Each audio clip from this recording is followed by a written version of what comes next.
What's going on, Panther Nation? It's your man C. Dougie here. Let me go ahead and bring up my co-host. We are bringing you guys the third episode of Three Up, Three Down, Week 5. It ain't really a lot to say. Like I said, look like Quan got froze, but oh no, that joker ain't froze. Quan was just looking like he was froze. Man, it's raining and pouring right now in Carolina. Like I said, we had a good week 3. Then week 4, you went to bed, go into New England. Got a lot of the fans that been saying, hey, we've been trying to tell you guys this is fool's gold. As you see at the bottom, 1-3 fool's gold for the Carolina Panthers right now, man. But again, we've been dedicated. We said we're going to bring you guys a segment every week. We are here, but I think the tone for this episode is going to be a lot different than what a lot of people are thinking. How you feeling tonight, Quan? Man, Doug, you were saying I froze. I'm sitting here arguing with people on Twitter right now, man. I'm just going back and forth, man. I'm gonna elaborate a little bit as the show get going, man. But hey, man, Doug, I always appreciate being up here with you, man. I always look forward to being up here with my brother, man. But I will say, man, I've been dreading talking about the same topics over and over with this team, man. When are we finally gonna get over the hump, man? But man, y'all pull up on your boys, man. Y'all hit that like button, subscribe if you are new to the channel. Let's get into it, man.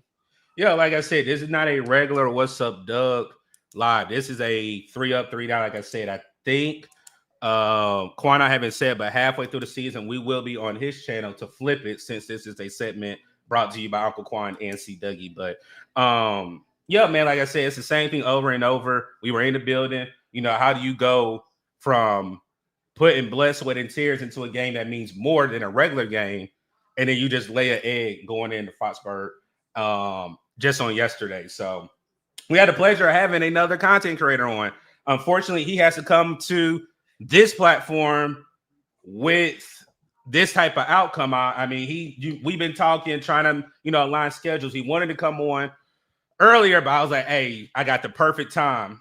And lo and behold, we were going to talk about the quarter, hoping we were going 2-2, but unfortunately we're 1-3. But let's go ahead and bring up our special guest for the third episode of 3 Up and 3 Down, and that's Mr. PPP. What's going on, Prom? Yo, what's going on? What's up, C. Dougie? What up, Quan? How y'all doing, man? Yeah, what's going on, man? Yeah. Always good to see you, brother PPP, man. Yeah, man. I wish it was up under better circumstances and situations, but yeah, we're here. Yeah, man, we here, man. So how you feeling, Prom? As we always do, how you feeling, brother? I feel very, very sleepy. I'm not gonna lie to you, man. I'm sorry. I thought you were talking about the Carolina Panthers offense. Yeah, man. I mean, just lethargic, man. I mean, dude, I have very, very minimum hope right now with the current situation at hand, and I don't know what it's going to take for us to get the ball rolling. I have no idea at all, bro. So if you ask me how I'm feeling very, very sleepy, just like the Panthers offense and defense. Hey, real quick, we already got some people that got super chats. My uncle, y'all know him as Red Swarm. He said, let's get this party started right. Set it off on the left. Appreciate you pulling up. Then Monet is on Twitter, man, said, Bit Bro C. Doug, appreciate you pulling up. Roadmaster said, what up, Doug? Quan. And then this for you, Quan. Panthers advice. Retweet. Hey, my guy. Yeah, your guy retweeted, so I definitely told him definitely pull up and definitely enjoy the show. So I definitely appreciate you. Big love. To our segment of 3 Up and Down. Driver, like I said, definitely be in the chat. It's gonna be, it ain't emotional, but it's gonna be definitely fast. He said, don't fall for the trap, Dougie. Our coaches didn't prepare us. We're gonna see, man. We're gonna see. PPP, what's happening from Roadmaster? What's up, Road? Then we got Deep Driver said again, PPP. Bleezo Gotti the guy. That's my dog right there, man. What's going on? Good, Bleezo? Supernova More, definitely appreciate you pulling up, brother. Definitely appreciate you pulling up. And then J5 said, what's going on, man? Definitely appreciate everybody pulling up. So again, for 3 Up and 3 Down, how Quan and I do it, we recap the previous game. So we're on week 4. Then we give up 3 Up, 3 Down. And then with Prime being here, what we're going to do is we're going to actually talk about the first quarter of the season. So other than that, like I said, you guys already know, if you guys want to send a super chat, you guys want to do Questions in the chat. Again, we got Prime up here, so definitely, again, send a super chat, or you can put it in the question. We'll definitely shout you out and read your question. So, any comments before we get into the deck? And Illmatic, what's going on, my guy? Ooh, what you got, Quan? You already know. Let's go ahead, man. Go ahead. With the hot Brian, bust him out.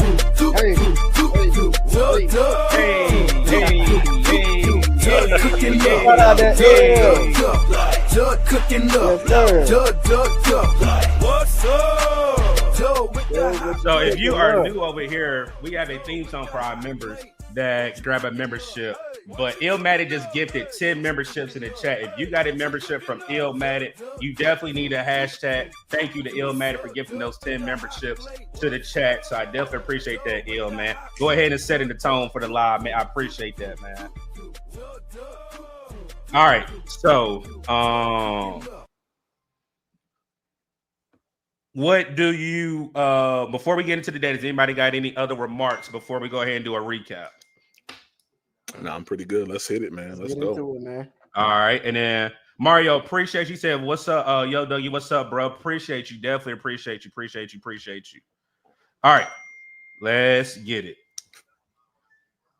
And we got some background music. We got some more different background music. Like I said, we being very musical over here, man. Yeah. All right, week 4 recap. 42-13, man. Did I see this outcome? Absolutely not. My brother Quan went live yesterday. I said 27-21 or 27-17 Carolina Panthers. Out the gate, for my first reaction, and I talked about it all last week, was opportunity knocking. We know Bryce has an atrocious road record. He can win at home, but cannot win on the road. That's my number one key right there. Bryce Young, 18 for 30, 150 yards, 1 touchdown, 84 passing grade. He missed throws, bad on execution, and the second, and this is the stat that I think everybody needs to hear, second worst record on the road since 1950. Again, I'm repeating that. The second worst record within him being in the season for 3 years is the second worst since 1950. So for me, I know this number one point is going to be very long. I'm going to give it to Quan. Then we'll have Prom close it out. Bryce Young, you got to do better. It ain't even do better anymore. Like Quan said, we talked yesterday, and I think a lot of people were attacking Quan and I, basically saying, oh, you were praising Bryce year 1, year 2. We basically been trying to tell you Bryce Young isn't the quarterback we need of the future, all this and that. I'm not saying that quite yet, but the proof is in the pudding. Bryce is not it right now. Unfortunately, it's not hard for me to say because, again, I'm not emotionally tied to Bryce Young. As of right now, Bryce cannot win us games right now. I don't know if it's on the coaching. I don't know if Bryce is in his head again. But as of right now, something is broken in Carolina. Again, you only had to throw for 212 yards going against a 29-ranked defense, and you couldn't even do that. Yes, I'll give you praise. Drive number 1, phenomenal. Scripted plays. Like I told on Quan's live whenever he did the play-by-play, it was all scripted plays. Drive number 2 came, and everything faltered. You really couldn't execute. Yes, I understand channels of violence down. I understand why receivers are down. That goes into another point that we'll talk once the fellas all go. But whenever you got to execute 1 of 11, Bryce, you're not executing as 1 of 11. This season has been a roller coaster. From Jacksonville, from the start of the games, to Arizona, you're coming back, to a 30-0 game where you were a game manager. The game wasn't on your shoulders, to now playing against a 29-ranked defense you could not perform. For me, that is unacceptable. Because just like I have to go to my 8-4, 9-5, you got to do your part as well, man. And you're just not doing it right now. Again, I don't know why you're in your head. You have the number 1 pay offensive line. You got more weapons. You got a big body wide receiver, and you're still underperforming. I'm not going to talk about, what you don't have. I'm just talking about what I see and what you can't do. Go ahead, Quan. Oh, man. Damn. You ever have so much to say that you just kind of freeze? That's where I'm at with it, man. Oh, man. It's so much going on with this organization right now, starting from the top to bottom. I mean, the team is bad. play calling trash. Running backs just look very hesitant. It look like they can't hit the hole. They dancing around trying to create space, but there's nothing there. Instead of just going north and just going north, we going east west trying to. No, we can't establish nothing on this offense. But when I look at Bryce himself, I don't see a difference maker. This has been a common denominator for the last 3 years. And this is something I've been saying the last couple of years. I've been saying, let's let Bryce develop. Let's see what he truly is, and we can really evaluate him truly in year 3. We in year 3. Ain't none of that old offensive line bad, all this is bad. We can actually see Bryce for what he is. Now, what I'm seeing, again, is Bryce is just simply not a difference maker. He is a below average game manager. I have seen time after time he has made very questionable decisions for somebody that's supposed to be a fast processor. I have not seen that from Bryce Young. Throws have been behind our receivers when he had a clean pocket. Looked like he's very toesy, very unsettled in a clean pocket. He's missing his receiver. He missed Ted a couple times. I mean, he had him on a deep route, missed him. I mean, just overthrew him. Something, the same pattern we have been seeing. My thing with Bryce, man, I've kind of made my decision on him. I see what he is, and I don't see him as a franchise quarterback that can really make a difference in this franchise. Yes, there are a lot of issues, but the quarterback we are dealing with, we are going to have to rely on a team to carry Bryce Young. Y'all saw the perfect example in that last victory against Atlanta. The team did a great job to where Bryce didn't have to do too much, and we actually ended up winning. That's what we're dealing with. We need a solid team around Bryce Young in order for him to work out. That's unfortunately not what we have right now. So what we need out of our number 1 overall pick that we traded so much for is a difference maker. We don't really see this guy elevate anybody around him. And it has been the same thing for the last 2 years. Nobody has really elevated with Bryce Young's play. It's very demoralizing, whether it's turning over the ball or just being stagnant with the offense, not being able to push the ball past the first down. I mean, it's just very stagnant, man. What we're seeing with Bryce is this very mid quarterback play. And again, you can argue everybody else around him does have to elevate. That's true. Play calling has to be better. That is true. But altogether, this is all just a big pile of garbage. Big pile of garbage, man. And I've been literally saying that all day long, man, on Twitter. But you know what? It's funny. It's so ironic, man. I feel like I'm on the side where I was debating with, the Bryce haters for the last 2 years. And they were like, y'all, I don't understand how y'all can't see that. Bryce is just not it. That's kind of where I'm at. Like, I'm going back and forth with some of these guys who are still like the Bryce truthers. And they're like, well, no, Bryce is not the problem. Bryce, I mean, I get it, Champ. I get it. Yes, everybody else has to elevate, but we also are looking at a quarterback that is struggling to elevate people around him, that is struggling to create some type of consistency. We're missing wide open receivers, and we just so happen to skip it in the dirt. We're missing wide open receivers, and we throwing it way over their heads, throwing it behind them. It's bad quarterback play on top of bad team play as well, man. We just look like garbage all around, man. Real quick before you go, Prime, shout out to our guy Will Upton, my bad, Will. That has a channel that has definitely been a friend of the channel, man. Definitely appreciate him pulling up. Again, I appreciate everybody pulling up tonight, man. Again, we are talking about Bryce. If you have comments or questions that you want to ask the panel, definitely put it in the chat and we'll definitely shout you out. And again, shout out Ilmat for sending those 10 gifted memberships out to the chat. Go ahead, PPP. I got money on my mind. Bryce ain't shining. No, don't do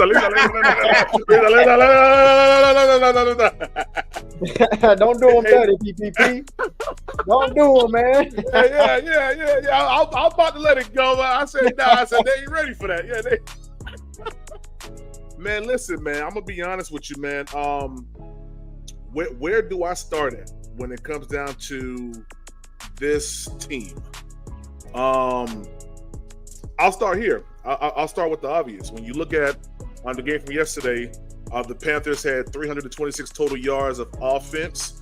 against the Pats 307. 197 yards passing against the Pats 203. Rushing was 129. The Pats was 104. Here's the thing that I think is interesting: 21 first downs to the Pats 16. Third down efficiency, 5 out of 14 for the Panthers, 3 out of 9. We was in third down a lot more than them, and it's because we had 65 total plays compared to their 48. We had time of possession 35-14, and they had 24-46. You know what that tells me? What does that tell you? We did a whole lot of nothing yesterday. Facts. Whole bunch of nothing. We did a whole lot of nothing. I'm gonna start here, and I know that last week we was very, very excited about the win. After Monday, after we had Victory Monday, I kind of chilled out because I started looking at tape again. Even though that win was a good thing to have happen, first home opener here in Charlotte, it was not all that, and it was more so just the rivalry between us and Falcons fans. But when you really peel back the layers of that game, it wasn't really all that. And I don't understand where the defensive stoppage went at from the Atlanta game to the Patriots game. We couldn't stop. We're gonna talk about that. That's number 2. We're gonna talk about that. Okay. Well, it's okay. Well, I'm gonna hold off on that. But just doing a comparison between both games, I don't understand where the disconnect has came from. Bryce Young was inept. He had no type of flash besides the first drive, which, I mean, I don't care anything about a first drive set of plays that you run that are just your go-to plays. What are you going to do when we get to the 3rd series of the game or the 8th series of the game, or when it's time to go ahead and say, Bryce, we got to throw this ball. We got to get this ball down the field. I watched Bryce Young on 3rd down throw the ball out of bounds. Yeah. Not even give his guy an opportunity. This is the second time this season that this has happened. First time was against the Jags. First time was against the Jags. Second time was against the Patriots. And it's like where's your mind at? Dave Cannell is calling 3 back-to-back run plays. His new name is now Dave Pinocchio Canellis, because the brother be lying. He be lying. Dave said that he tried to do that in order to get in field goal range. When you look at that play, we were still on the Patriots side of the field. So I there's a lot that's going on right now in the Panthers organization. I think it's bad management of players. That's first and foremost, because no way should Austin Corbett had won the center job. No way at all should he have done that. Secondarily, why was Jimmy Horn not playing? Now all of a sudden, we can't wait to see him now. No, you should. But you want to know something? I'm gonna make a point about that too, people, real quick before I get too far down. Shout out to Wally, Panthers Germany, joining us tonight, man. Wally, again, I appreciate the support, brother. You've been live. I think you were live for 8, and then you come out here and show support, man. Definitely appreciate it, man. Definitely appreciate it. Go ahead, PvP. Yeah. I was talking about Jimmy. You're talking about Jimmy. Yeah, I was talking about Jimmy. So, now all of a sudden now you're excited to see Jimmy, but when asked last week, you're still evaluating him. And even today, he made a statement saying we got to see what type of packages Jimmy can run. Why? I mean, listen, no one is searching right now for the Carolina Panthers as far as, man, I wonder what they're going to do. We know what we do. We run play action bootlegs. Like, I mean, that's all we do. We run a naked bootleg or you play action stuff and try to throw the ball up under, the line of scrimmage or up under, within 7 yards. Like, bro, where's the explosives at? Where's the wide crossers? Where's all that stuff that you told us in the offseason teams are going to be afraid to play us? Ain't nobody afraid to play the Carolina Panthers. This is everybody's get-right game. And I feel like another one's going to happen against the worst team, in my opinion, which is the Miami Dolphins. So, hey, real quick, I'll say this about Jimmy. I know we're gonna talk about. I didn't do a slide because they're playing right now. They are up 3-0 against the New York Jets. That was quick. Game just started. Yeah. Well, it's a doubleheader tonight. You got Mm-hmm. and then you got the Denver and Cincinnati game.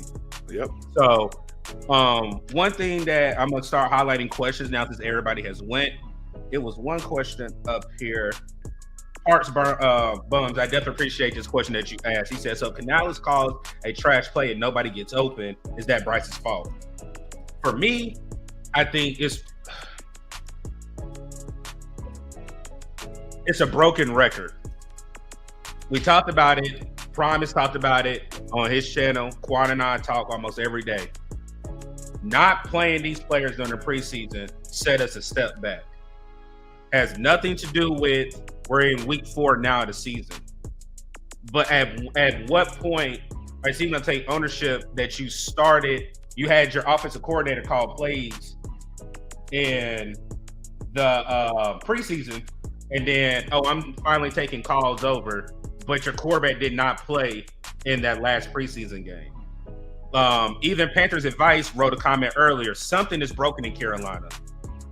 Again, something is broken. I really don't understand what exactly it is, but at the same time, if we're talking about just week 4, Bryce Young didn't help, nor did he hurt us, which is a good thing.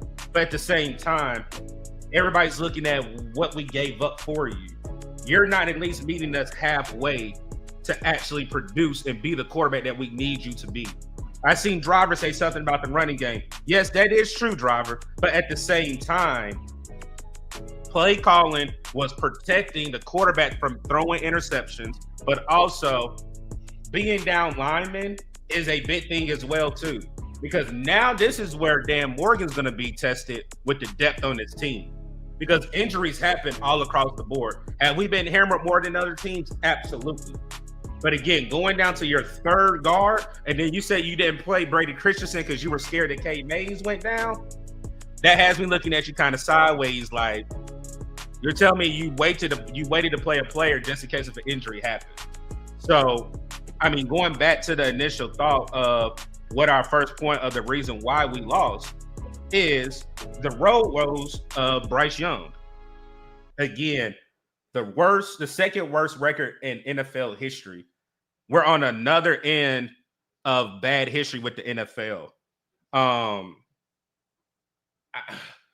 Again, I'm not going to take away from what he did week 3, but again, there's no reason. Again, the 29 ranked defense, and I'm surprised nobody, Quan or D didn't say nothing about that. Again, you only threw for 150, and most of your yards came in the first half, and you were down.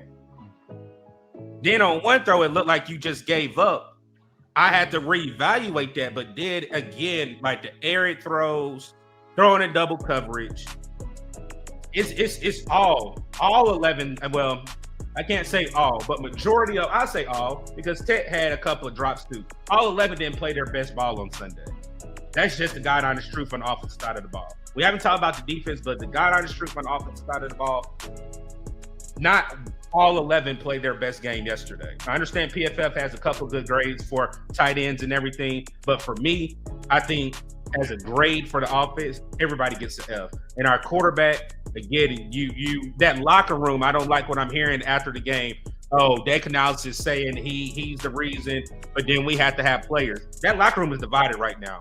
As much as possible that I can't really say what I want to say because of credibility, that locker room is very divided right now. Because you got some players calling out players, not saying any names. We got to do our job. And then you have the coach saying that I need to do better with execution. Somebody's going to break between now if things don't turn around with a W or we have consistency, which we have not had since Bryce Young's been at the helm. Y'all got anything else? No, I agree with you, man. Yeah, I know you can't say too much, but I can say something. Yeah, there's some stuff going on in Carolina. Yeah, it really is. And somebody's going to break, especially if we lose at home next week against the Miami Dolphins. Yeah, the pipe is going to burst. And I don't know if it's going to be David Tepper, because this is the first time we've seen him all this year, and he was walking out from that stadium. He was pissed. He was ready to fire somebody yesterday. So, yeah, we'll see, man. I got a question. When we drafted Bryce Young, did we or did we not draft him on his ability to improvise? Yes or no? I think it was on his ability to process. Process? Oh, so okay. I just wanted to know because somebody asked earlier if the receivers aren't open, what is he supposed to do? When you only got 4 guys rushing and they're barely generating any type of pressure, why not improvise? Why not do? I mean, at least that's what I thought we drafted him for. Yeah, the processing and then being able to improvise, scramble out the pocket and create a little bit more time for your receivers to get open. And if they're not open, take off. Not saying that's going to be the case every time. I'm not saying that's going to be successful every time. But there's a lot of times when I'm looking at the film, Bryce Young is in a 4-man pressure clean pocket and we giving the ball. If nobody's open, why we throwing it out of bounds? On 3rd down, on 4th down, why are we throwing it out of bounds? Why not create a little bit more time for your receivers to improvise? Try to create some space to get open. And if they're not open, just take off. Just take off. You got the legs, you got the speed to do that. But we hesitating to do that, man. And because of that, we are not really creating a threat. We're so one-dimensional that we're not able to stretch the field vertically. We're not able to beat them with our legs with the QB. We're not able to beat them with our run game. It's just too stagnant, man. So what can our quarterback do to help us? If our receivers are not getting open and it's just looking pitiful at this point. Oh, it's my fault. It's just looking pitiful at this point. What can our guys do to elevate this offense? What can our quarterback do to lead this offense? If you got to put it on his shoulders, do that. But I don't think he's capable of doing that, man. I think we have seen enough tape that convinced me enough that he is not really a difference maker. So we actually got a question, fellas. He said a hypothetical, and I'm gonna try my best. So hypothetically, David's done in Carolina. What head coach do we go after? I haven't even went that far because again, I don't want another rebuild. Because then right now we're already in 3 years, and I'm looking at like I can't really mentally prepare myself to go through that again for another 3 years. Mario, I can't answer that question, but I just can't because there's a point where Steve Wilkes was here, and a lot of people thought we were a quarterback away. We got Frank Wright. Frank Wright didn't want Bryce Young. That's the reason why you went to go get Dave Canales. A lot of people have said, even in the media, Dave Canales is a quarterback whisperer, builds quarterbacks, all this and that. This is going to look bad on him because that's the reason why he was brought to Carolina to fix Bryce Young. Again, that processor that Juan and PPP just said was broken. In 2 years, year 3, you're looking broken, but not as bad. So again, what other quarterback are we going to put through this? Coach, are we going to put through this to fix one position? Again, I love the pieces that we brought in, but at some point, again, we have to take ownership. And what I mean by we, individuals in that locker room have to take ownership and again know that they're not playing up the part. So that's my answer to that. Yeah, I don't know about Dave being done in Carolina right now. I think that's a little too early. I think Dave Tepper, understanding that Dave Tepper did give Dave Canales hazard pay, and he has a 6-year contract that I guess he can get out of it after 3 years or so or not. I don't know how that goes with the hazard pay situation, but I don't think that he's going to move away from Dave Canales so soon. I think the first firing would definitely be the defensive coordinator, Ejiro Evero. Then after that, it goes on from there. But the one thing I will say is this, man. If Dave does get fired, the pool of coaches will be even slimmer than what we saw 2 years ago. So I know everybody wants change, but sometimes you got to look beyond what you see, so that you're not in a worse situation, than what you currently are in, making that type of decision. So that's what I'll say about Dave. But what coach wants to come and you fire 3 coaches now? Exactly. That's the other thing that you got to look at too. Steve, I appreciate that super chat that you said. You said the owner, GM, coach, quarterback all have to be on the same page. And something is broken right there. I definitely agree. Something is definitely broken right there. Where somebody there's a piece, like pieces to the puzzle. The last piece, you can't find it, and it's not meshing all together. So I definitely agree with that, and I definitely appreciate that super sticker right there. All right, let me go ahead and pull up point 2 and get back to the chat, man. I appreciate everybody pulling up. We got PPP here with Quan and myself for our 3rd episode on 3 up, 3 down, man. Second point of the game, defense back to normal. 0 sacks as usual. Only 1 quarterback hit. Questionable play calling and scheme. And that's one thing. Whenever Quan went live last Wednesday, we were talking about. He was talking about Bryce, but then he kind of opened it up, transitioning going to New England. And I said, the scheme has to change because you can't put out the same product out there. And film is out there on the defense scheme that you're running. Lo and behold, one thing that I did not like, we had DJ Johnson starting over Princeton Human-Young. And on the very drive, whenever they went down and Drake May scored, DJ Johnson missed the tackle on the edge, setting the edge. For me, there's questionable play calling, and I understand he is a Ejiro Everett guy. But sometimes it's just not clicking. The same way with Bryce, it's not clicking with DJ Johnson. And DJ Johnson has been, I think, here longer than Bryce, and it's not clicking. So this defense, again, I'm not calling for anybody's job, but something has to change, man. And again, I understand you have scapegoats. Our former foe, Atlanta, when they lost to us, they fired the coach. PvP just said it. Miami come in here next week to Charlotte, and we don't have a good showing. You already saw David Tepper. He didn't throw a drink on anybody. He was definitely hot-headed walking to that locker room. Mm-hmm. Embarrassed. Again, I hate hearing it. PPP said it. We're the get-right game for teams, it seems like right now. Did Atlanta possibly sleep on the Carolina Panthers week 3? Starting to feel that way because, again, how do you go from 30-0 then to 42-13 loss where it could have been more competitive, but it seemed like we just laid down or people are not executing their duty and their job. Defense side, again, we praised you one week, and the very next week you fall down to reality. I really think the Atlanta Falcons offense is better than the New England Patriots offense. Yes, I'll take Drake May over Michael Penix, but other than that, better weapons, better running back, and we couldn't even stop him.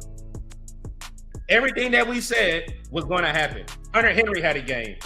Quan had to cut his live out because Stephon Diggs had over 100 yards and a touchdown. Again, it's sickening just to sit here and talk about it, man. Go ahead, Quan. I mean, it's time after time. You look at this defense, and the personnel is just continuously just weak. It's weak, and you had your dogs in this building, man. And I get it. You had to get the offense right because you drafted this quarterback that you spent so much on. So I get it. As a result, it ended up neglecting the defense, and we paying for it. We got rid of guys like Luvu. We got rid of guys like Brian Burns. We got rid of those guys who already had continuity here in the Carolinas and actually wanted to be here.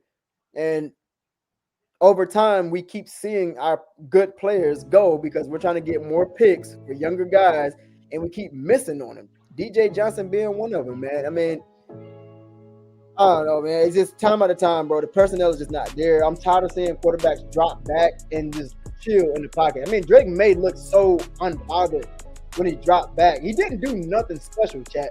Again, I told y'all, Drake May is not that. He all right, but he ain't nobody. We made him look like Tom Brady. You know what I mean? And it was literally because we just could not generate any type of pressure whatsoever, man. And it was sad to see, and it gave me PTSD to last year when I saw guys like Marcus Mariota have so much time in that pocket when we went to Washington.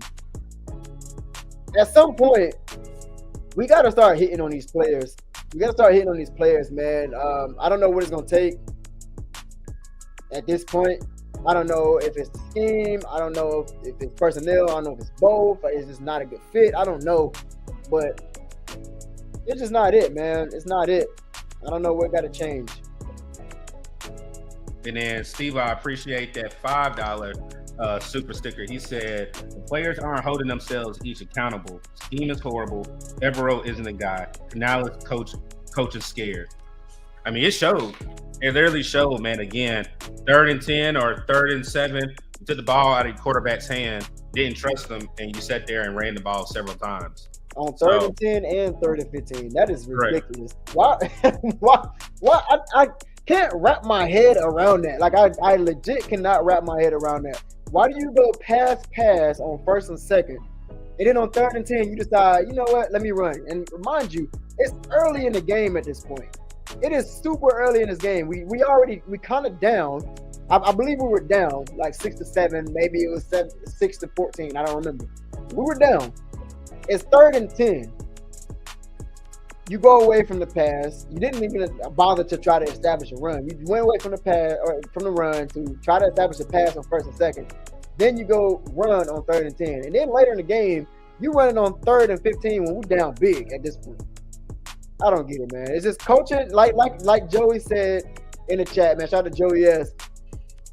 We can sit here and talk about these players and the lack of execution, yes, but it comes down to the reflection of these coaches. There is no culture in Carolina. It hasn't been for a while. These coaches are not establishing anything, and I wanted for so long to believe in Coach Canales. I was like, okay, he's a good guy, and maybe he can change the coaching. But I don't know. Maybe it's too nice of energy. Maybe these guys don't really take them serious. I don't know what it is, man. But these coaches are not it. They're not changing nothing. And then real quick, let me shout out Eternal. Definitely appreciate you being a member for 2 months right there, man. Definitely continue to get that 99-cent membership. Again, we will drop the link in the chat if you want to become a member. Right now, we got tickets spoken for Miami. I'll get with the person. If not, we will be giving a ticket away some way, somehow. But again, there's more giveaways coming, and there's more exclusive content for our members. And again, if you want to grab it, it's only 99 cents. Go ahead, PPP. Yeah, man. I'm gonna be honest with you, man. I think the 3 runs back-to-back shows you where Dave Canales' mind is at. He's too conservative. He's a shell of himself right now. When I watched him at the press conference today, I saw a man that has been beaten down, that has been battered, probably by Dave Tepper in the office. And unfortunately, there's no more of this nice guy type of stuff, man. Like you just can't do it anymore. Like you're messing up your legacy. That's for one. Mm-hmm. You're messing up people's money because you're trying to be too nice to everybody. Somebody gotta get cussed out. Somebody gotta get benched. Somebody gotta take somebody's spot. I mean, it just has to happen. Like, I'm glad someone asked a question today about the 3-4 defense. And Dave doubled down and said that he still likes it. I like it too. I think the 3-4 defense is a good defense to be multiple in. But if you ain't got the right personnel currently, my brother, you got to do something. And if we're getting slashed in the run, yeah, you need to change up something, man. So I think that's going to be a big topic of discussion. Shout out Howard. Yeah, that's. I think Dave is too soft. He's too bro, and it's not getting us nowhere. It's making us look like just the laughing stock of the NFL right now. All right, real quick. We got a couple of super chats. We got a shout out. Eternal, appreciate that $2 super chat. He said we should have went aggressive for. I think you said Trey Henderson and Michael Parsons. Hey, I will go back to that because I was messing with Quan the whole time. Hey, Steve-O, I appreciate you again, my guy. He said Bryce can't build any confidence because Canals is scary. Appreciate you for the $2 super chat right there. And then it's that time again. My brother didn't gift it 10 more memberships. With the hot plate.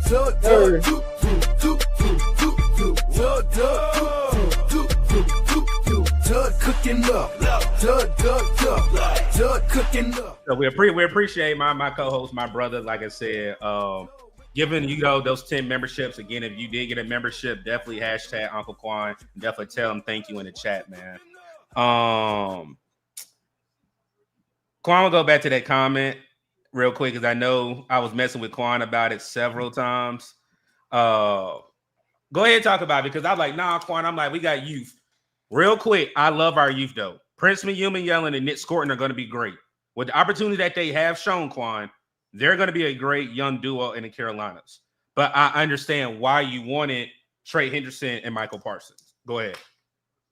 I mean, Trey Henderson, I was like, yeah, cool. But I wanted Parsons bad.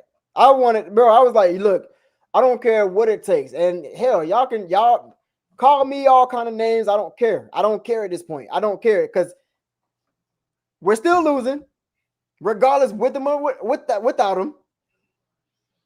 I personally, I would have put Derek Brown on the table and I would have gave him them first rounds. And I'll be like, bring Parsons. He's still young. He's going to be a dynamic player. He's a difference maker and somebody you literally have to game plan for. We are not generating any type of pressure. You got to be aggressive to go get players like that. An elite pass rusher, not only elite pass rusher, but somebody that can stop the run. We went out and got Turk Wharton, and we got your Sean Robinsons. We got your Cam Jackson. So we got plenty at D tackle. I love Derek Brown. There's no hate at Derek Brown, but that's the price you have to pay for a person like Micah Parsons.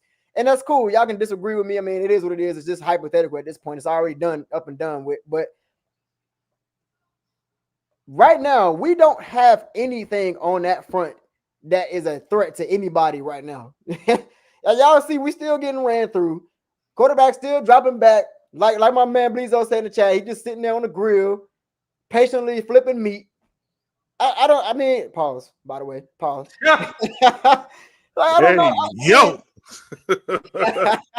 I don't know, man. I would have made a move for Parsons. I don't care what the price was. You have to bring in a type of player like that. Somebody that's already proven. Forget the first round picks. The first round picks, I mean, we already got one, and we're looking a couple first round picks that we still questioning at this point.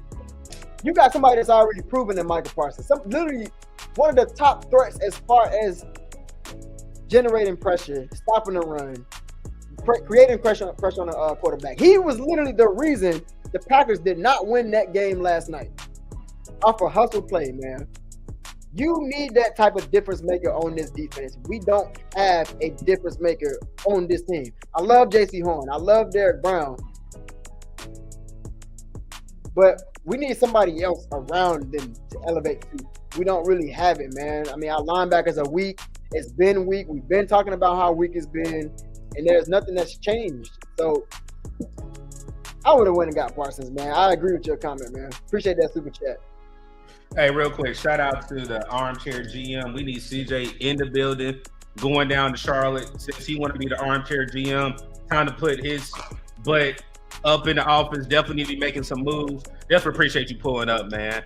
Another content creator in the building, man. If you have not checked out Carolina's armchair GM, head over there and tell them what's up, Doug and Uncle Quan sent you. All right, Prom, we're going to start off with you with this last point of the recap. So, on the wrong side. And what I mean by that is special teams was atrocious from start to finish. Mm-hmm. Gave up a punt return.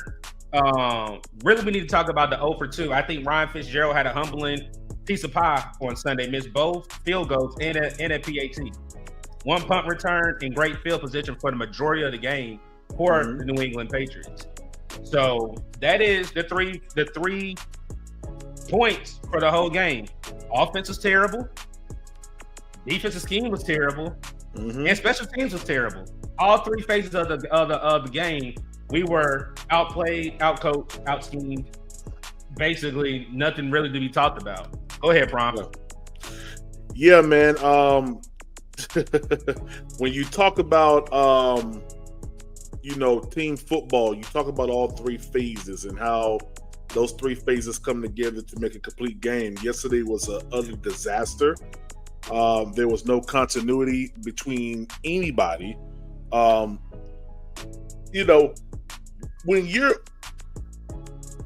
When you go out there and you get these pass rushers and scoring in Princely, your thought process is, okay, these guys are going to come in and make an impact. And then you put DJ Johnson on the depth chart over, who was it? Was it Princely, I think, or was it Scorton? He put him over. Princely. Nick Scorton started. Princely didn't start. And it's like, why?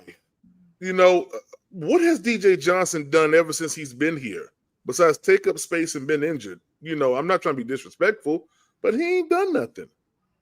And I don't understand where the IQ level is at. I'm sorry. I know you can't. I don't understand where the IQ level is at when it comes down to Dan Morgan, Dave Canellis, and Evero. If fans can see that it was a done move for you to put Austin Corbett ahead of Cade Mays, why don't you listen to us when it comes down to everything else? We told y'all that DJ Johnson was trash. The brother hasn't done anything since he's been here. Nothing at all. We've gotten 2 sacks in 4 games? Bro, like, that's not winning football. That's not developing a winning culture here. And I'm gonna be honest with you, man. It shows a lack of preparation. Never again do I want to hear we had a good week of practice. I don't even want to hear that. No. What he says is we had another great day of practice. Yeah, ain't no way you had a great day of nothing. Yeah, nothing about your day should be great until we win 3 games in a row. We win 3 games in a row, then I want to hear how great your day is. Other than that, every day is sour because your record says it is you. You're 1-3. Yeah, you've gotten the first win of the season early on, but what are you going to do week 5, week 6, week 7, week 8? What's going to happen? Are we going to add on to the right side of that column or the left side of that column, man? I think that's where everything comes down to. Everything comes down to wins and losses. I don't care anything about Bryce Young looked a certain type of way. He lost. I don't care anything about the defense played good. We got ran through. So at some point, we have to get to a place where enough's enough. We pin our ears back. We don't allow them to dictate what we're going to do. And also, stop trying to bring players back so quick. Why was Turk Wharton in the game yesterday? He should have been on the sideline, man. I don't get it. I don't get it. It's aggravating to me, man. Turk Wharton shouldn't have been in the game yesterday, bro. I'm Dougie. I'm not gonna lie, Dougie. This team every single week it shows me another way that they can piss me off. Right. I tell you, you just don't have the crash outs like my brother Quan do. But like, real quick, did you want to say anything about the special teams? But that was gonna be the recap. The closeout. Giving up almost 200 yards. Yeah. Shout out to Tracy. Yeah, like I said, and then this is someone asked a question about coaches earlier, and here's an answer right here. Anyone else started looking at potential new head coaches for next year? I've been looking at Vance Joseph, and if I'm not mistaken, that's the defensive coordinator. No, that's not. Is it a defensive coordinator for the Minnesota Vikings? Correct me if I'm wrong. No, that's Brian Flores. So Vance Joseph, I know he's a black head coach. I just don't know where he's at right now. So, go ahead, Quan. Did you have anything about special teams? Oh man, it's so ironic, man. I gave him so much praise for that Atlanta game. Yo, they did so good, man. Shout out to the special teams. Yeah. Oh boy. Maybe I don't know. Maybe It was real special, right? Real It special. was real special, PPP. I ain't got nothing for them, man. They played bad. I don't know what kind of angle. There was no containment on that return. That demoralized. That literally deflated every type of whatever type of momentum we had in that game. That was literally out the window on that one return, man. I mean, it was so demoralizing to the whole team. I mean, it changed the whole momentum of the game. And literally since then, we ain't been able to turn it around for the rest of the game. It was bad, man. I mean, I'm watching it on the screen, and he's literally just dancing. He's dancing for a little bit, flipped the whole entire special teams, man. I mean, he just took it to the house. Bad tackling, bad angles, bad containment. It was just bad, man. Just bad football. On all three phases, like I said again, that's the all three phases right there, man. To recap, week 4 is finally in the books. We're moving on to week 5, 42-13. Our 3 takeaways for the game is Bryce Young's woes, defense is back to normal, and on the wrong side of the field. Like I said, I already turned the page. Once I turn that game off, watching Miami right now being up 10-0 on the Jets. That's all I'm gonna say. That's all I can say, man. Yeah, we're gonna lose this week, bro. That's all I can say. Yeah, and that's what I said on Twitter, man. I made a tweet. I was like, watch Miami come through and roll us. And the media are gonna be talking about how the Dolphins getting back right and they look good and they back on the swing of things. And no, man, Miami, like you said, PPP earlier, like Miami not that good. They playing bad teams right now. They got the Jets and then they got us. This is their get back time right now. This is something that's gonna help them get some motivation and momentum to try to go compete against better teams. So yeah, man, the Dolphins still ain't nobody, but of course they're playing even lower tier teams. So that's all I got to say on that, man. All right, we about to go to our 3 up and 3 down for the week, man. Again, this is a new segment collab with Uncle Quan and C Dougie. 3 up, 3 down. Again, we got our partner PPP Panthers Prime Podcast joining us on this special edition of 3 up and 3 down. I saw it. Yeah, and Quan flashed out whenever they caught that clipping right there on Nick Scott against the Wings. So I ain't never seen that in my life. Never. Like I'm talking about through Pop Warner, high school, none of that. I've never seen a player miss a tackle and then lift his leg up to try to make the tackle. to make a tackle. So let's go ahead and get into it. Let's go ahead and switch the music because I know this is gonna be hilarious right here. Oh, man. All right, so for 3 up and 3 down, let's go ahead and do it. Yeah. Nobody. Facts. Nobody deserves any credit for this win. I don't even care these PFF grades. I don't care if somebody was in the green. I don't even care if Tommy Tremble got his first touchdown on the season. This team right here, when we do this segment, this 3 up and 3 down is supposed to give people credit for trending in the right direction going into week 5. There should be nobody. It's so terrible really just being a fan and saying that there's no bright spots for your team going into another week. Then playing at home. Then you're looking at a team that you're playing live on TV right now up 10-0. We already know what weapons they have on there. But at the same time, I wanted to find a bright spot, and I told Quan, and I said, what about bright spots? He said, you talking about 3 up? I said, yeah. He was like, nobody. I said, you're absolutely right. You're absolutely right. There should be nobody. Again, I'm not even going to praise Bryce for the first drive because, again, that's what you practice. My grandma could do that. It's bad, man. Like I said, again, for our 3 up and 3 down, we have nobody. Quan, PvP, Chad, if you got somebody, let us know. We'll talk about it. But for me, 3 up right now is absolutely nobody. Yeah, I couldn't even, man. I'm trying to think in my mind who did good yesterday, man. It said the punter. Our punter was the only man. Oh, for the slide, got you. I'm about to. Okay. He wasn't even good. Niggas said the rookie tight end looked decent. Yeah, I mean, he's been looking decent. We've been should have. About to be a crash out. Go ahead. I get tired of this dumb stuff, man. When it come down to this team, bro. Like I've been said, Mitchell Evans should have been more involved in the games, man. He's a big target. He has a big catch radius. You know, like why are we doing this dumb stuff, man? Like I don't get this team, bro. I don't get it. I don't get it, bro.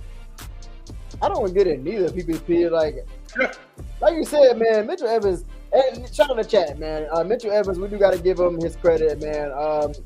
He had his first touchdown. I mean, was it in garbage time? Yeah, but that's not to take away from his ability, man. The man can play ball. The man can definitely play ball, and you know that's something I feel like me and Doug talked about, man. We want to see that duo tight end when JT is healthy. We want to see JT and Mitchell Evans actually get right together, man. And Tommy Tremble sprinkling him in a little bit in there, man. He's serviceable, but yeah, I mean Mitchell Evans did good, man. But yeah, I'm with PPP, man. Like, what is up with this personnel? It's like who is in charge of the depth chart? Who is in charge of this? No. Playing time? Hold on, the depth chart or the people on the team, PPP. We really got to dissect that because who dresses, I think, is based off the coach. Dan Morgan just puts the roster together. Well, Dan need to say something, goddamn. Yes, we need somebody to step Somebody up. need to say, "Hey, look here, bro. Hey, that ain't right." come here, man. 'Cause Not the career, Quan. Change that up right now. Hit him right in the back of his head. For real, man. Wake up, gang. Why is it taking us to what is this, week 5? It's about to be week We're 5. headed into week 5. Why have we Second not quarter of the seen this? season, looking stupid. But hold on, real quick, fellas. Here goes this question right here. I don't understand why we feel like we're back to square one after balling the last 4 games of last season. How did this not carry over? The reason why this didn't carry over because our coach did not play our players during the preseason. And also, I'm gonna say this. I know people ain't gonna like what I'm about to say. Is it AT? Hello. I already knew. Go ahead and say Knock it. knock. I already knew you was gonna say it. That's facts, man. Adam Thielen coming into training camp, we had a whole playbook ready for him. We literally went into the season, went into training camp, went into all these, joint practices. We had a playbook ready for him. He was Bryce Young's most reliable target, most consistent target, and that was taken away from him. And now he's just being wasted away in Minnesota. I would not have traded him. For all you wet spam eating people There you go. who said, PPP, we need to let the young guys grow. We don't need Bryce Young to be baby no more. I hope y'all like this. Thank you. I hope y'all like this. Because it's y'all fault. Y'all wanted Adam Thielen to be gone to give Jimmy Horn, to give Ted McMillan time to grow. And I told you wet spam eating people that was the dumbest. You never put that much pressure on unproven talent. You guys make me sick. Hey, like I said, man, it's hilarious right now what's going on. It's not hilarious, but you know that dun dun dun dun dun dun dun dun. Yeah, it's clown stuff. That's what it is. It's clown stuff. I mean, it's ridiculous, man. And like I said, this is the thing. And I told Quan when Quan would drive me to the airport, I said, Quan, it felt so good to witness a win because I finally think we turned the page. That's the optimism that I have that is no longer there. Because let's go ahead and go to 3 down. And yes, we have 3 down. Number 1 is Bryce Young. Yeah. Number 2 is Dave Canales. Yeah. And number 3 is special team. Yeah. How we do 3 down? I'm going to talk about Bryce. I'll start it out. And then Quan and PPP, you guys choose either Dave Canales or special teams. So let's go ahead and talk about Icy Bryce. Quan, I call him that. That title is no longer Reaper, Carolina Reaper. It needs to be more dead in the grave.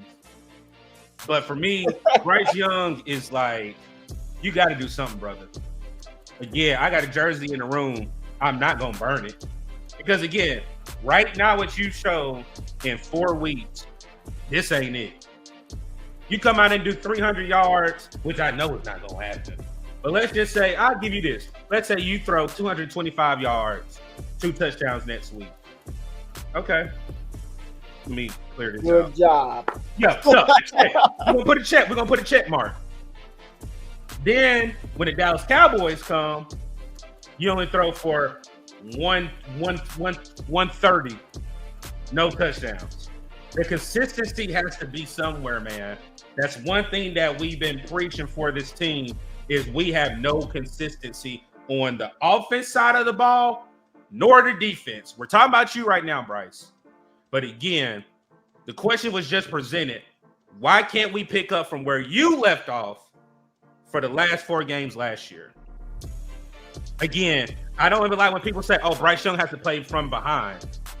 You can't win that way because that hero ball only can last for so long, just like Arizona. But at the end of the day, start out the gate. You did it against home. You did it against the Patriots. Congratulations. Learn how to be that processor and make adjustments. I understand you don't have wide receivers there, but what are we practicing for then? Because the practice habits aren't showing that, oh, we had a great practice, Bryce. Bryce and Hunter Renfrow have this chemistry.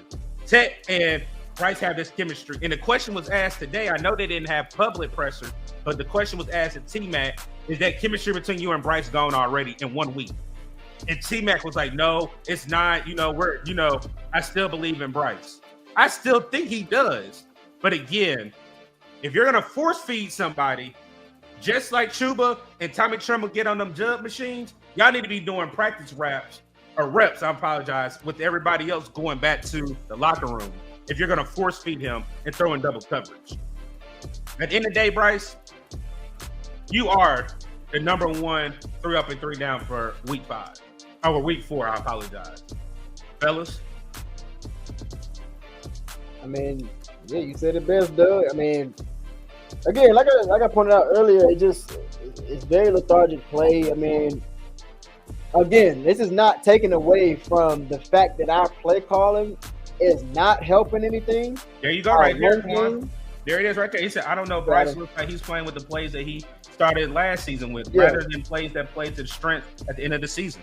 Yeah, I mean, yes, that's not to take away anything from the lack of play calling, you know what I'm saying, the lack of the run game being established. It's bad. It's bad all around, man. The inconsistent play from our receivers, the drops. But there are times, and this happens more often than I'd like it to happen. I see Bryce hesitate, and I can see the thinking process in his head. Again, we talked about a clean pocket with just a 4-man pressure. He's stuttering. His drop back is his footwork is still in year 3. It's still bad. We're in year 3 and we still can't slide. It's the simple stuff that we talk about with Bryce. We skipping the ball in the dirt when there's a wide open receiver in front of your face. We missing wide open receivers on huge opportunities that we need. I mean, it's just bad quarterback play, man. And yes, you can help your quarterback out a lot with better play calling, and everybody else around him does have to elevate. Yes, absolutely. But Bryce also has to step up too, man. And Bryce has not been the answer so far, man. He just hasn't, man. Go ahead, Bron. Yeah, man. I'm gonna highlight the special teams, man. Oh no, did you want to say anything about Bryce anymore? Oh man, yeah. I'm sorry. I thought we were supposed to pick one of the 3. No, you'll go next. And you got special teams, so then we'll flip it and you'll go. Okay, all right, cool. Yeah, Bryce. As a person who has broken down Bryce years, right? Year 1, I gave Bryce a pass because bad coaching, Hunger Games mentality inside the organization, which was all documented, and then having Frank Wright come out with his own admission that said that he didn't put Bryce Young in the best positions, possible. I can't be mad at someone who didn't ask to be here. Year 1. Year 2, you bring in a new head coach, a new scheme, a new philosophy. Okay, I'm gonna give you time to get used to it. And we start to see that come towards the end of the season. Between week 8 and week 18, Bryce Young was a really good quarterback per PFF. What we've seen this year has been worse than year 1. The Jacksonville Jaguar game was the worst game I've seen from Bryce Young ever. I don't care anything about, and you know, at the time of the game, guys, we have our emotions and our fandom, but when you really look back at it, a lot of things that happens in these games that Bryce Young just does not do well. You don't give your receivers an opportunity to play for the ball. You dirt the ball. You airmail the ball into the 15th row in section 122. You know, and it's like, okay, I know you didn't want to turn it over, but man, that's 4th down, bro. Like, like, what are we doing, man? So Quan asks, we brought Bryce in because of his processing. And right now he's Windows 1. Like, he's worse than Super Nintendo. Like he's worse than Atari right now. You know, he's like them old 8-tracks right now. You know what I mean? Like, he's watching like the old Bugs Bunny. You feel me? Instead of watching All Real Monsters. You feel me? Like it's that. And I don't know what it's gonna take for him. I'm tired of seeing him come to the podium, scratching his arm, you know, looking like he's disoriented. It's time out for that now, bro. And I always told everybody this. I know people call me a Bryce enthusiast, so I'm not gonna say the other word on here. But they say Bryce sexual. They say yeah. But see, just like I say, you got to look at everything in phases and with context. Just because you came to the determination that Bryce Young was nothing in year 1 doesn't mean that I have. And now I'm saying right now, after I've gathered more data, because I think of it as business, just like any other business or billionaire would do who invested so much money in acquiring an asset. You want to see if that asset is going to work. Right now, I think we're coming on the other side of that hill, understanding that it probably won't work. I didn't say it won't work. I said it probably won't work. Because if I'm going off of data and trends, Bryce Young is not trending up right now. He's trending down.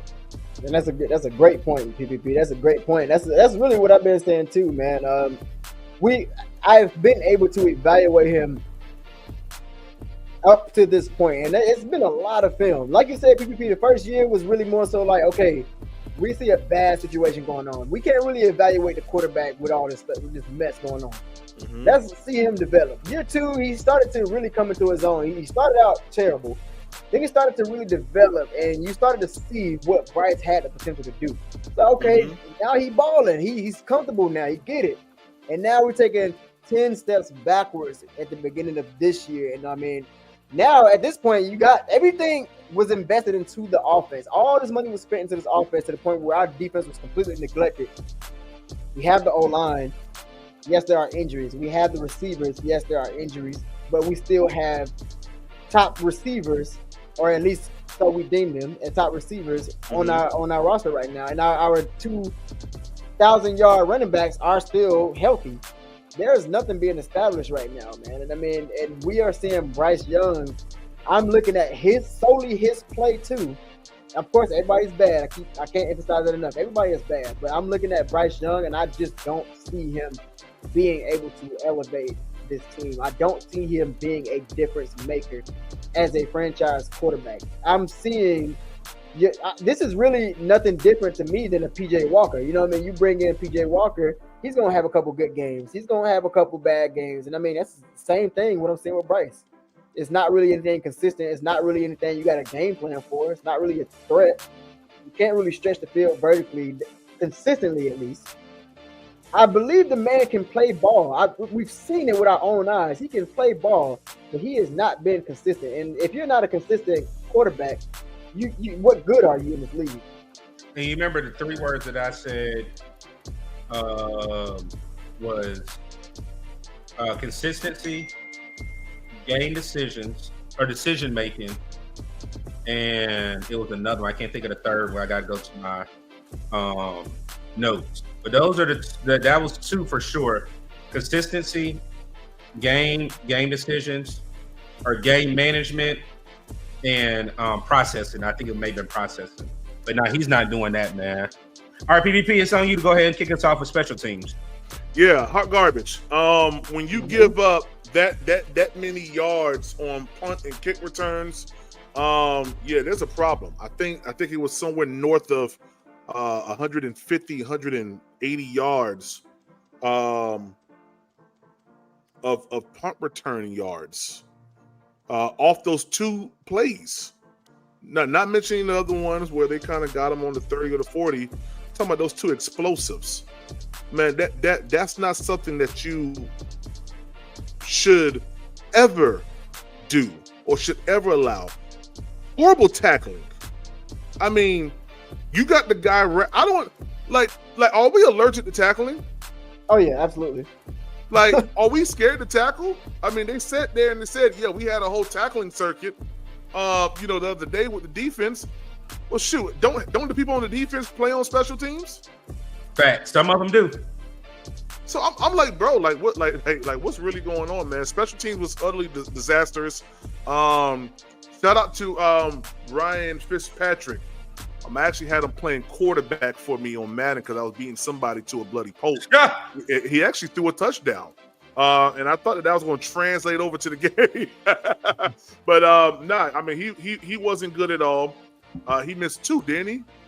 He missed 2. He missed the PAT and 2. And real quick before you go, PvP, before you get further down, shout out to Elaine Panthers Theory joining us, another Panther content creator. Definitely appreciate you pulling up, E. What's up, E? Yeah, man. Just utterly disastrous. It showed just how anemic we are as a team. It just showed how detestable other teams treat us, thinking that it was okay to run the ball back from the goddamn 8-yard line and knew that we wasn't going to tackle them. I mean, it was just disrespectful. Where's the outrage right now from what's his name? What's the assistant coach for the Darren Bates? Coach Bates. Yeah. He should be cussing this week. He should be cussing somebody out for that dumb, stupid performance that we saw from special teams, man. I don't like it. We're soft as butter. We don't stop anything. We had one good showing last week against the Atlanta Falcons, where phenomenal showing last week, with special teams. Where did that all go? I mean, did you lose it 40,000 feet in the air when you was traveling to New England? Nah. Did you drop it off in DC? Like what you did? Do we need to go back to the Freedom Riders bus? Because obviously, when we fly y'all first class, y'all think y'all all that. Put y'all back on the Freedom Riders bus. Yeah, put y'all on that old school DL with no bathroom, and then go out there and play some hard-nosed football. Then you got too much. You think you all that now because you're making millions of dollars, man. I hate this, bro. I hate this. That's how I feel about special teams. It's horrible. And then Riddle Mathis, we're gonna answer this question when Quan opens up on the coaching, but I'm gonna go ahead and ask it so the chat can react to as well. Do you guys think Tepper only hires soft coaches like Rick and Canales because they won't fight back against them? Quan, you got anything about special teams first? All right, go ahead into Canales. Oh man, again, talked about it earlier. I don't know what the play calling is, man. I mean, and ironically, I looked at his film when he was in Tampa Bay. The plays he was calling, I mean, to me, it was near genius play calling, man. I mean, it looked good, especially once they got to that playoff run. I mean, I saw some brilliant play calling. Now, what I'm seeing is completely different. I'm seeing him struggle with when to call these plays. He's calling pass on first down, pass on second down, and then we go draw on 3rd and 10 when we down by 7 points. We go draw on 3rd and 15 when we're down big. I don't understand the conservativeness. I don't understand why you're not playing to your players' strengths. If something is not working, I'm not seeing him be able to adjust. And that has been the theme with these coaches over the last years, starting from Matt Rule to Frank Reich to now. We're not able to adjust on the fly. It's just a set game plan, and if it don't work, we just get rolled, and we just stick with that game plan, man. It's just no dogfight in these coaches, and then you are literally a reflection of what this team is. This team has to rally around you. There is no energy being poured into these grown-ass men. Let's be real. There is no energy. There's no motivation coming from these men, and it's clear as day. This is the result that we're getting. Play calling is atrocious. I mean, there's nothing to ride on. There's nothing. Pause. There is no motivation to ride on. I gotta do better, man, with my choice of words, man. But overall, man. Yeah, man, that's two shakies, my brother. That's two shakies. That's two shakies. Hey, all right, we're gonna be wild style now. What? Two shakies, and then he's out of here with one more. So go ahead. No, but man, all jokes aside, bro, Dave Canales, I lost a lot of confidence in Dave Canales, and I know it's still early in his career. He's still trying to figure out, how do I manage coaching the team? How do I manage the clock? How do I squeeze in these play calls here and there? How do I make sure the defense is straight? How do I make sure my coordinators are getting it? You know what I'm saying? Like, I get it. It is probably hard for a second-year head coach, for your first time ever being a head coach. But this is the NFL. At some point, you got to produce. And we are not seeing him produce. We are not seeing any type of adjustments being made. We're not seeing any dogfight, man. That's all I got on Canales. Yeah, Panthers Advice definitely been dropping some gems in the chat, man. I'm going to read this one out loud. He said, also got to talk about Evero has too much say. Roseboom ain't being benched because he played with EE in LA. Same with Nick Scott. Dave got to stand up for himself at some point. And that's important because, again, Lathan Ransom is a dog. Like I said, I seen somebody said Dan Morgan wants dogs, but he have a lot of pups. That's one dog that I can count on that will make sure that he'll knock his can out, and that's Lathan Ransom. Again, it's kind of funny that we bring up Nick Scott because I told Quan, it's kind of crazy. He's actually had a pretty quiet, okay start to the season, and then you do a bonehead move like that in New England. So for me, it's like, it's night and day with this team. It's nothing consistent at all. Nothing consistent at all. And again, I hate how Dave is trying to protect himself because the media knows the truth. Something is dysfunctional in that locker room. Again, you got players want to hold other players accountable, but then Dave is saying it's on me. But then Bryce says execution. So then it goes back to PPP's point about practice. But you're coming to the mic on Wednesdays and Thursdays. We had a great day of practice. You can be honest and say they didn't play well. And then it's crazy whenever we look at the Gashers during the preseason. I think it was between the Browns. No, it was between the Texans and Pittsburgh. The media was saying, "Oh, Dave Canales was the one that told the offense to run Gashers." No, it was Bryce Young and Chuba Hubbard. He should have told them, if you're not performing like you need to be performing in practice, run your butt. We'll just run.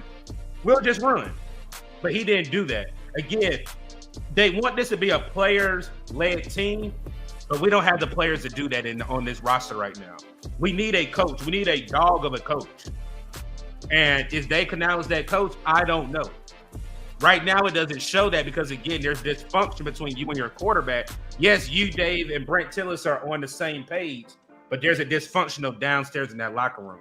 And it starts with you being the face of it. PvP, what you got? Yeah, man, Dave Canales is too soft.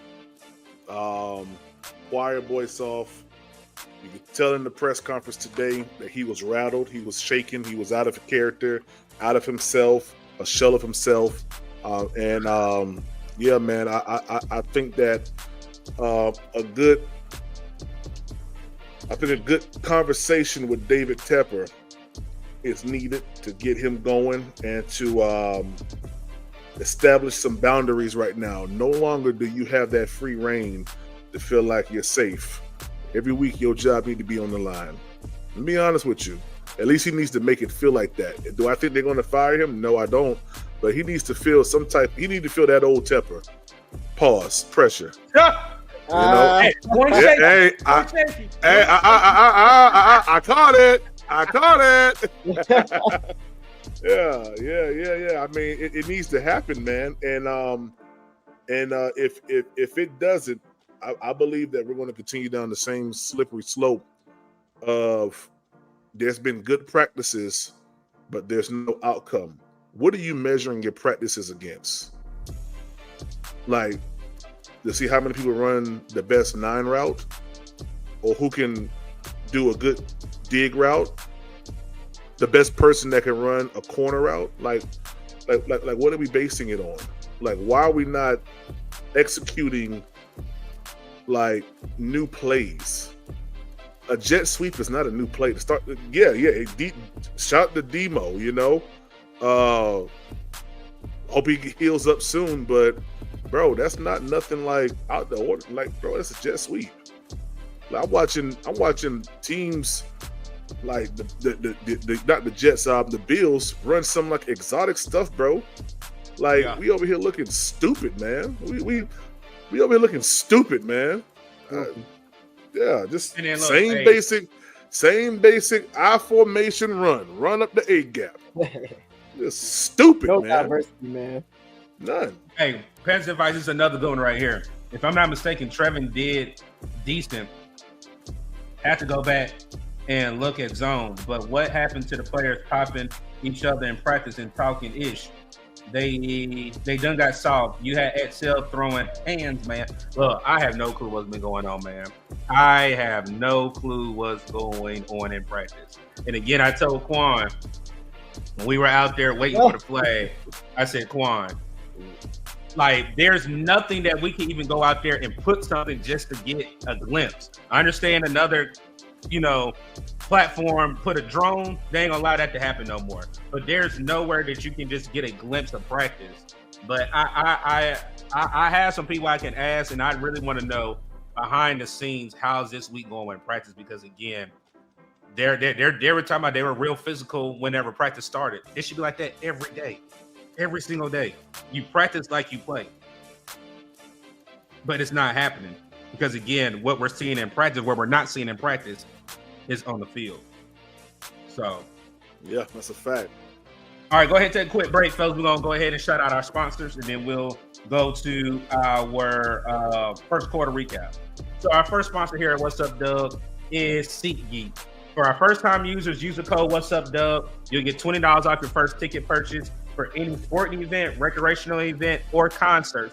They rate it from 10 to 1, from best to worst. And again, for our first-time users, use the code What's Up, Doug. You'll get $20 off your first ticket purchase. Again, shout out to our first sponsor over here at What's Up, Doug, which is SeatGeek. Number 2, Underdog Fantasy went up to 5,000 times your money. For any first-time user, whenever you put down $5, they give you $50 in bonus play. Again, shout out to our second sponsor, Underdog Fantasy. Quan and I always on Thursdays when we do Blitz Talk, we show our slips for the Panthers. Don't know what's going to happen this week because I am on the road, but may not be a slip. But again, shout out to our two sponsors here at What's Up, the Underdog Fantasy and Seaton. All right, fellas. Let's go ahead and go into the quarter, and I think PPP gonna hate me a little bit because I got pushback for him, and I know I have pushback for myself.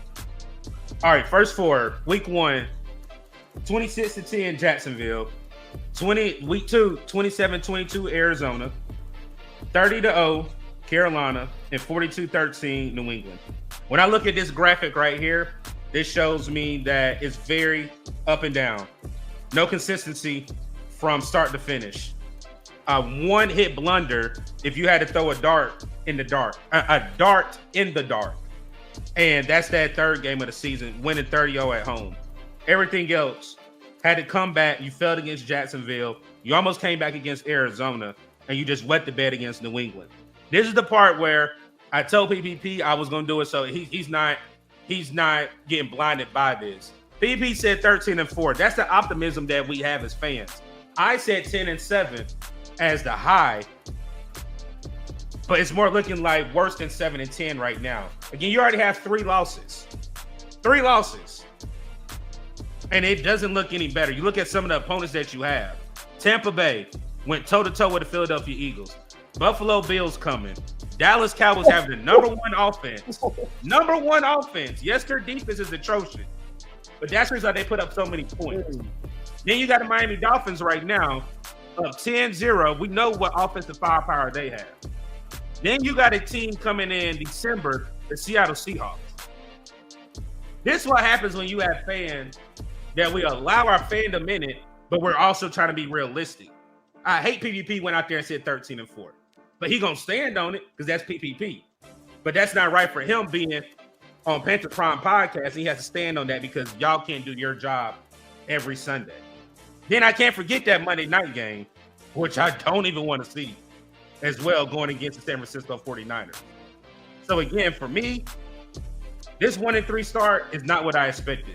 Not whatsoever. Shout out to Uncle Red. Hopefully he's still here. You always ask me, nephew, 2-2 or 1-3. I am very disappointed in this 1-3 start. Not what I expected. I was thinking 2-2 at least. So we're already behind the 8 ball right here. People, plenty of people say that there's enough season left. It is, but what can you go off of consistency that shows you that this team can really do something going forward and be consistent throughout the season? Prom, you want to go? You want to close or you want? Go ahead, Prom. Go ahead. I'll give you these. Yeah. My 13-4 record, man. Hey, one thing I'm always going to do is I'm going to stand on what I said. Win, lose, draw. Panthers up, Panthers down. I'm going to stand on that. Every single time. I said 11-6 my first time doing it. I said 13-4 this past season, and I really thought that we were going to see a better Bryce Young, going to see a more competitive team. We actually have better weapons than we had the year prior. When I gave my record prediction, we still had Adam Thielen on the team. Yeah, that's a fact. So yeah, I think that's another part that people miss out on. But I never faulted. I never drew back from it. I could have, but hey, this is what it is, man. At the end of the day, I think that this NFL team that gets paid millions of dollars to go out there, perform and practice and play, that haven't had any type of what's the word I'm looking for? Distractions from fans, because you closed off training camp from us, and you're going to close it off again next year. Should have had a better performance than what you've had. And maybe you need to let the fans come back. Maybe we need to energize y'all a little bit, get stuff going, because you guys can't seem to do it on your own. And that's kind of what I feel about that. All right, go ahead, Quan. Shout out to Red Man in the chat. But I mean, I'm right there with you, PPP. I went into this year thinking this was going to be the year the Panthers really established like a culture and really, it started to improve. I still have my questions at defense, but I strongly believe that the offense was going to really carry this team to some wins. I believe like this offense is going to take a massive step ahead. We saw Bryce Young finish out the year really well. We started to see him build that chemistry with Dave Canales. We saw Dave Canales open up that playbook for Bryce. We got the weapons, like you said. We got Tet in here. We got Jimmy Horn in here. We got Mitch. You know what I'm saying? We got more weapons to play with, man. So it was just like, there's no way. I'm looking at this on paper. There is no way we're not putting up, at the very least, 21 a game. You know what I mean? Like, at the very least. But, here we are. We're the same old tune from the Carolina Panthers, man. But like PPP said, man, I'm a diehard fan, bro. But all the way to the death of me, man. From the day I was born, all the way to the end, man. To the wheels fall off. I'm gonna cuss them out every week, but I'm gonna be in front of that TV, cussing them out, man. That's just how it's gonna go. But I'm tired, man. I'm tired. We need better, man. And you got Panther legends out here, saying how we are pretty weak and we giving up and yada yada, man. It's just the product on the field. How can you really get behind that? How can you really sit here and root on the product on the field that we've been getting? When you get beat 42-13, when you get beat by the Arizona Cardinals, you get beat by the Jacksonville Jaguars to open up the game or open up the season, and it was in a bad fashion. I mean, how do you get behind that? We deserve to be able to speak our mind. We deserve to be able to speak up and say, hey, this is bad. We deserve better. We have been rooting on this team, hell, some of us longer than when Steve Smith was even drafted and even thought about the Panthers. Facts. We deserve better, man. And I stand on that, but I'm going to still be here. I'm going to still root on this team. But yeah, something got to change, man. And then this last question that we got. Over or under Evero getting fired by what game? Next week. Oh, I'm definitely taking the over. Man. I put my whole paycheck on it. But nah, man, like I said, this is our third episode of 3 Up and 3 Down. We had our special guest, PPP, in the building, man. You guys will catch Uncle Quan and myself either live or pre-recorded after every game, either Monday night or first thing Tuesday morning, man. So let's go ahead and bring the Pope Prime podcast up and go ahead and tell the people where they can find you at, what you got in store. Yeah, man. So you can find me, man. You can find me on YouTube, Panthers Prime Podcast. That's my handle everywhere, man. If you type it in, you're gonna see my content, man. And yeah, subscribe to the channel and let's keep pounding. I guess. Yes, sir, man. Yes. All right, go ahead, brother. What you got for him? I mean, hey, man. Y'all know, y'all can find me at the Panthers Experience on Quan on YouTube, on Twitter, on TikTok. Might squeeze in the Instagram, man. I got too much with the Instagram. I got my gaming channel I'm running, and then my personal. I don't know. Y'all let me know. Let me know. But y'all can find me on those platforms, man. Honestly, the content this week, I thought about doing a film, but I'm tired of talking about the Panthers, so I'm really thinking about just breaking down teams around the league, man. We might just react to the games. I don't know at this point, man.